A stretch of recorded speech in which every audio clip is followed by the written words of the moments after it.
In our previous model class, we have used so many annotations. Like so for getter, we have used getter annotation, and for setter methods, I have used setter annotations, and for toString and equals and hash code generation, I have used these two. But suppose in a real project, okay, there are hundred of classes, and for every class, it's not possible to use these four annotations.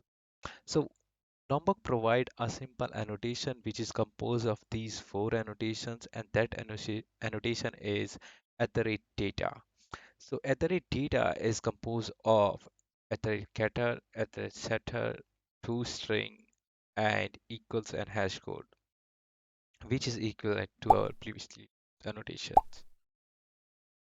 Now let me remove this setter and getter and toString and equals hash code. Okay. So as you can see, means all the functionality which is included with those four annotation have gone from the class, right?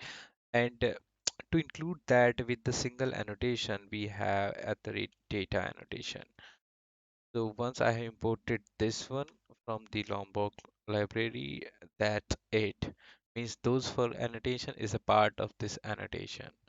As you can see, we have getters, we have setters, we have toString, we have equals method, and we have hash code here in this class. All right. So this will be a very handy and easy annotation. In place of those four annotations, we can directly use this annotation.